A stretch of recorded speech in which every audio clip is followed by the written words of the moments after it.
My life was simple, and I was content. My husband, Ethan, and I had been married for 5 years, and we were a happy, normal couple. Our routine was cozy and comforting.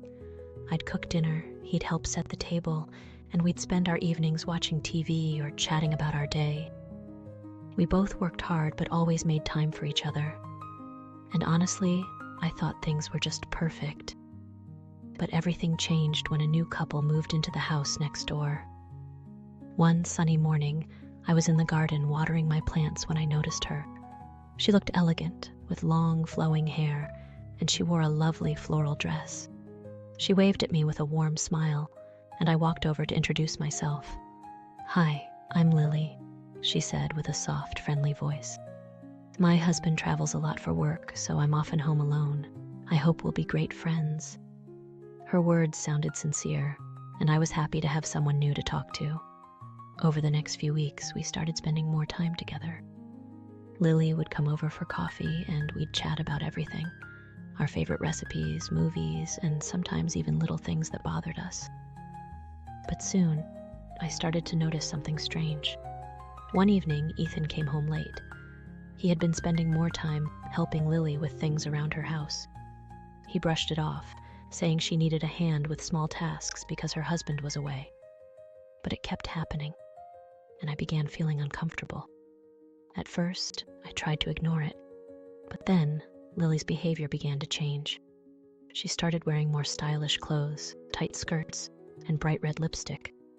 She seemed to pay extra attention whenever Ethan was around, often laughing a little too loudly at his jokes and complimenting him on things I hadn't even noticed before.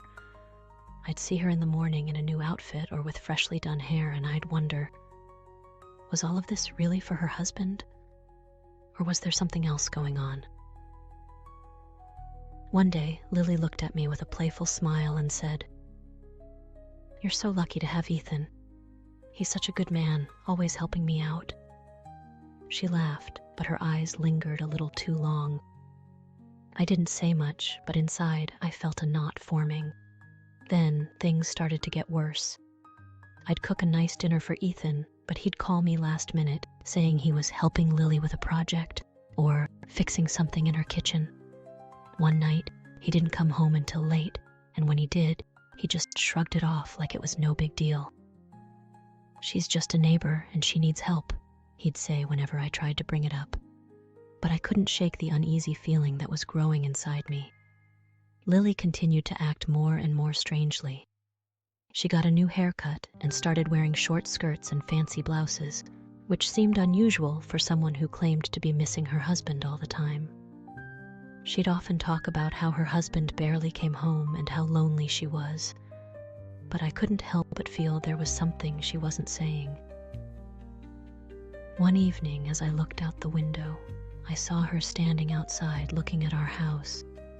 She seemed lost in thought, and it made me feel watched. I tried to talk to Ethan about how I felt. I wanted him to see how all these little things were affecting me, but he just brushed it off with a laugh. "You're overthinking," he'd say. "Lily's just lonely. It doesn't mean anything."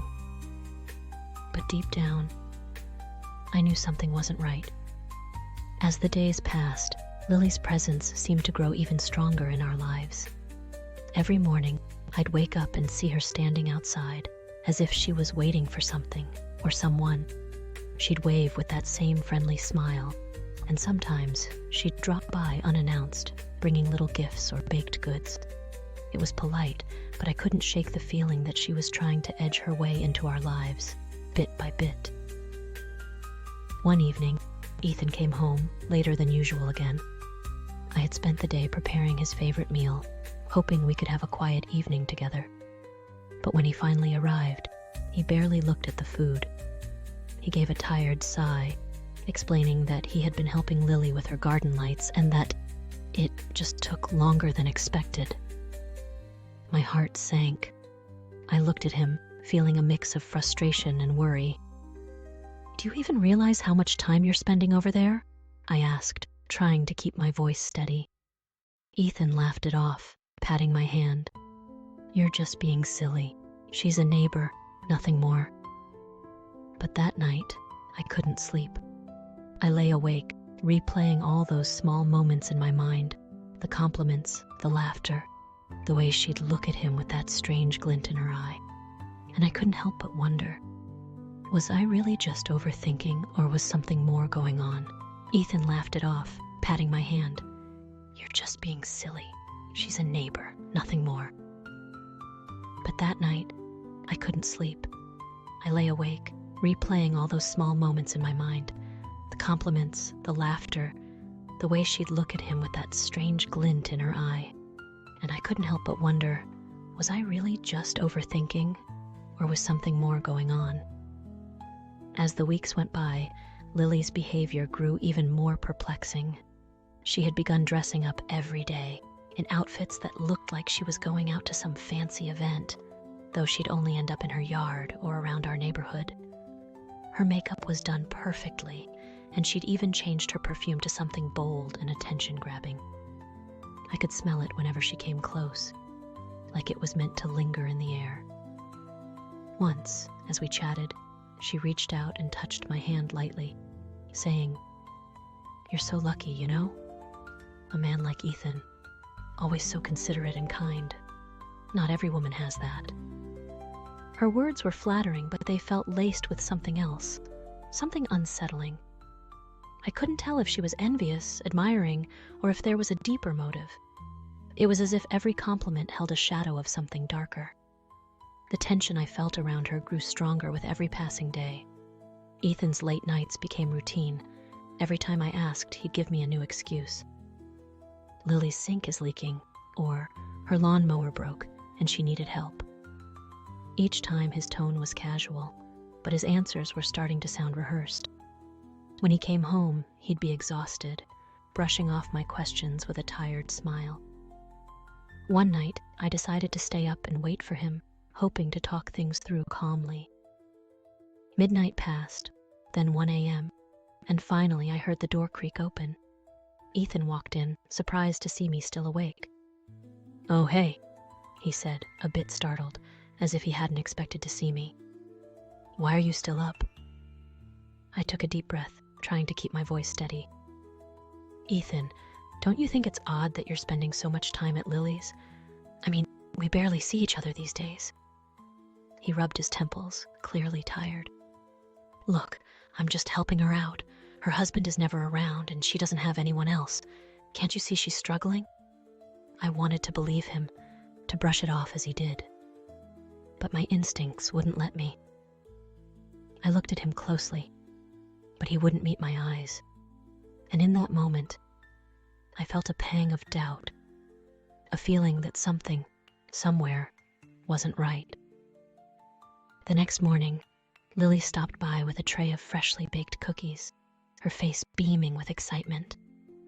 "I wanted to thank Ethan for all his help," she said, her voice filled with gratitude. "He's been such a savior. I don't know what I'd do without him." I forced a smile, accepting the cookies even as my heart tightened. "Well, I'm glad he's been able to help," I replied, keeping my tone polite. But then she looked at me with a sympathetic expression, her eyes soft and sincere. "You know," she murmured, "you're really fortunate. A husband who's so dependable, so reliable. Not everyone has that." Her words lingered, her gaze intense. It was as if she was trying to plant a seed of doubt, a whisper in my mind. She'd never mentioned her husband much, and the way she spoke about Ethan felt wrong. I found myself wondering, was she genuinely grateful, or was there something more behind her compliments? In the following days, Lily's appearance became even more polished. She started wearing brighter colors, high heels, and even started jogging in the mornings, something I'd never seen her do before. I'd catch her glancing toward our house, a coy smile on her lips, as if she was waiting for Ethan to notice her. And Ethan, he seemed distracted. He'd look away when I tried to bring it up, acting as if nothing was wrong, yet I could sense a shift in his mood. We barely spoke, and even when we did, it felt as though something invisible was pulling us apart. One evening, out of the blue, Lily invited us over for dinner. "Just a small thank you for all you've done," she said, flashing a warm smile. I didn't want to go, but Ethan seemed eager, saying it would be rude to decline. Reluctantly, I agreed, trying to keep my doubts at bay. As we sat around her table, I noticed her house was filled with delicate touches, candles, soft music, dim lighting, all of it giving off a sense of intimacy that felt almost calculated. Lily laughed and chatted, her hand occasionally brushing Ethan's arm, her gaze lingering a second too long. I felt invisible, like a spectator in my own life, watching a scene unfold that I had no control over. That night, as I lay in bed, I couldn't stop thinking about everything. I hadn't eaten much at dinner, too focused on watching Lily's every move, her subtle glances at Ethan, her playful laughs, the way she'd casually compliment him. All of it filled me with a sense of unease that I couldn't ignore. I turned to Ethan, wanting to say something, but he was already asleep, his face peaceful. I wanted to reach out to hold him close, but something inside me held back. My mind was racing, filled with questions I didn't dare voice out loud. The next morning, I decided to trust my instincts. When Ethan went to work, I looked out my window and saw Lily again, standing outside, talking on her phone with an intensity I hadn't seen before. I couldn't hear her words, but her expression was tense, almost worried. I watched as she paced, her hand running through her hair, frustration clear on her face. And then, just as suddenly as it began, the conversation ended. She glanced toward my house, her face unreadable, before turning and walking back inside. I watched her transform from an innocent neighbor to a figure of uncertainty, and every interaction with Ethan made my heart ache. One afternoon, I finally decided to confront Ethan again. He returned home early, a rare occurrence, and I felt a flicker of hope.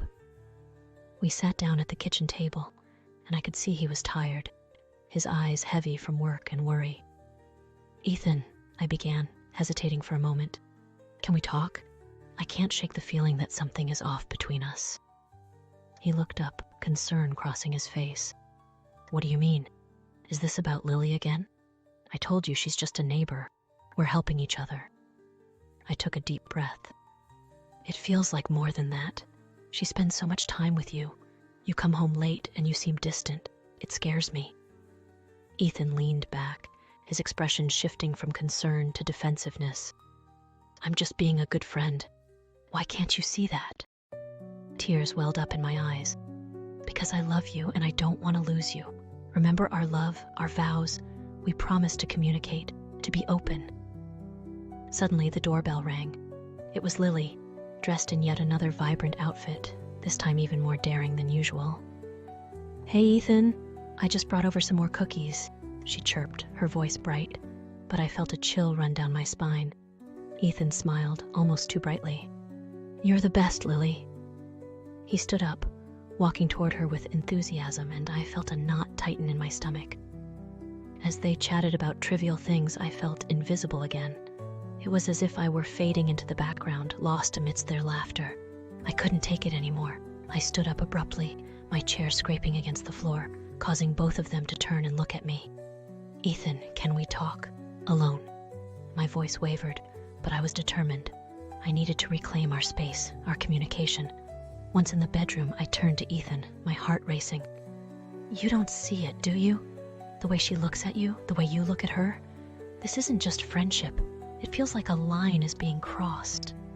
He sighed, running his hand through his hair. "I didn't mean for it to be this way. I thought I was just being helpful." I stepped closer, tears spilling down my cheeks. "But what about us? We had something beautiful, Ethan. Our love was based on trust and open communication. Don't let her change that." Ethan looked into my eyes, his expression softening. "I'm sorry, I should have communicated better. I just didn't want to hurt your feelings, but I love you. You're my wife, my partner." In that moment, everything shifted. I could see the remorse in his eyes, the realization that I was right. "Then we need to set boundaries," I said firmly. "Lily is not just a neighbor anymore. She's a complication we didn't ask for. When we returned to the living room, Lily was still there, chatting and laughing, seemingly unaware of the storm brewing. I cleared my throat, ready to stand my ground. "Lily, can we talk for a moment?" I said, my voice steady despite the flutter in my chest. She looked surprised, but nodded. "Sure, what's up?" I took a deep breath, feeling the weight of the situation. "I think we need to address the time you've been spending with Ethan. It's affecting our marriage, and I'm sure you don't want that." Lily's smile faded slightly. "Oh, come on. I was just trying to be friendly. I didn't mean to cause any problems between you two." Ethan stepped in, his voice firm yet calm. "Lily, we appreciate your kindness, but my commitment is to my wife. I can't keep helping you if it jeopardizes our relationship." Lily's expression shifted, and I could see a flicker of understanding in her eyes. "I didn't realize it was that serious. I'm sorry if I overstepped." With that, Lily backed away, and we exchanged a few more words before she finally left. The tension in the room lifted slightly, and I turned to Ethan, relief flooding over me. "Thank you for standing by me," I said softly, my heart full of hope. "Let's remember what we have and communicate better. Our love is worth fighting for." Ethan took my hands in his, squeezing gently. "I love you. I'm sorry for not seeing it sooner. You're the only one for me, and I don't want to lose what we have." In that moment, I felt a weight lift off my shoulders.